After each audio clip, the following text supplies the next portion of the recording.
wabarakatuh. Perkenalkan, nama saya Nadia Suryaningitaya, nomor absen 16 dari kelas 10 FRP 1. Di sini, saya akan menjelaskan salah satu materi IPAS yang telah dipelajari pada semester 1, yaitu Z dan perubahannya. Mari kita simak video selanjutnya. Z atau materi adalah segala sesuatu yang memiliki massa dan volume. Jadi, segala sesuatu yang memiliki massa atau volume dapat disebut sebagai Z. Z ini tergolong menjadi 3, yaitu unsur, senyawa, dan campuran. Unsur adalah zat yang tidak dapat diuraikan lagi menjadi zat lain yang lebih sederhana. Terdapat sistem periodik unsur yang mana unsur-unsurnya sudah disusun oleh ilmuwan. Tabel warna biru adalah unsur logam, tabel warna kuning AKS gelap, semi logam, dan kuning terang non-logam. Salah satu contoh unsur logam yaitu natrium, salah satu contoh unsur non-logam yaitu oksigen, sedangkan salah satu unsur semi logam atau metaloid yaitu silikon. Yang kedua adalah senyawa. Senyawa adalah zat tunggal yang dapat diuraikan menjadi 2 buah unsur atau lebih secara kimia.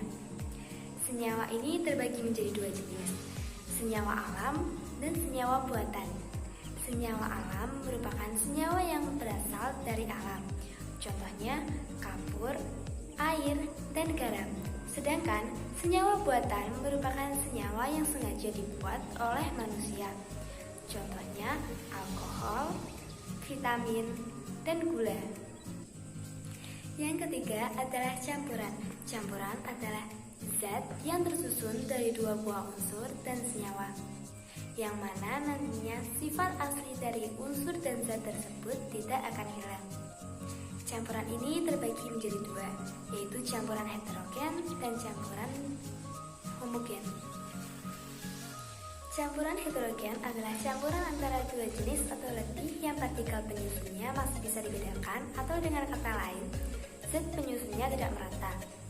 Suspensi merupakan istilah di mana partikel akan terlihat dengan mata telanjang, sedangkan koloid dapat dilihat pada mikroskop. Campuran homogen adalah campuran yang komposisi zat penyusunnya merata. Contoh campuran ini yaitu larutan basa. Metode pemisahan campuran ada 5, yaitu filtrasi, kristalisasi, sublimasi, kromatografi, dan distilasi.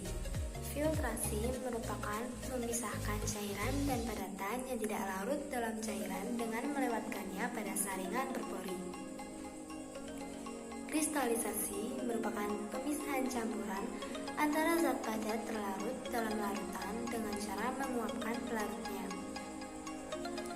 Sublimasi merupakan pemisahan campuran antara zat padat dengan zat padat yang mudah menyublim. Kromatografi berdasarkan perbedaan koefisien difusi atau kecepatan perambatan dari komponen-komponen zat dalam suatu medium tertentu.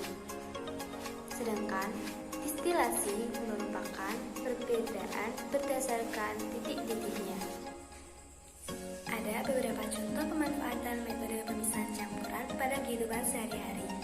Contohnya pada penjernihan air minum yang menggunakan metode filtrasi, pemurnian garam dapur dengan metode kristalisasi, dan pembuatan kopi dengan metode filtrasi. Sifat-sifat materi atau zat dibagi menjadi 2 berdasarkan jumlah materi dan perubahannya. Berdasarkan pada jumlah materi dibagi lagi menjadi 2, yaitu sifat intensif, yang mana sifat materi tidak bergantung pada jumlah materi, dan sifat ekstensif, di mana sifat materi bergantung pada jumlah materi. Berdasarkan pada perubahan materi, sifat materi dibagi menjadi 2, yaitu kimia, yang mana dapat diamati dengan mata akibat perubahan materi menjadi materi baru, dan fisika atau fisis, yang dapat diamati tanpa harus mengubah susunan materi. Ciri terjadinya perubahan kimia yaitu terbentuknya zat baru, gas dan endapan, terjadi perubahan pada warna dan suhu, bersifat irreversibel atau tidak dapat dikembalikan.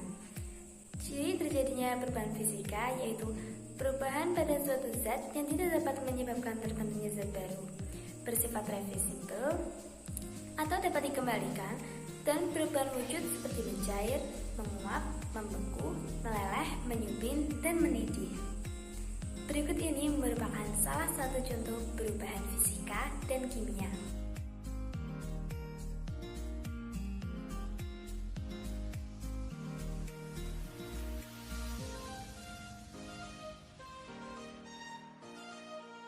Sekian yang dapat saya sampaikan. Mohon maaf apabila penjelasan saya masih kurang, dan terima kasih sudah menonton. Wassalamualaikum warahmatullahi wabarakatuh.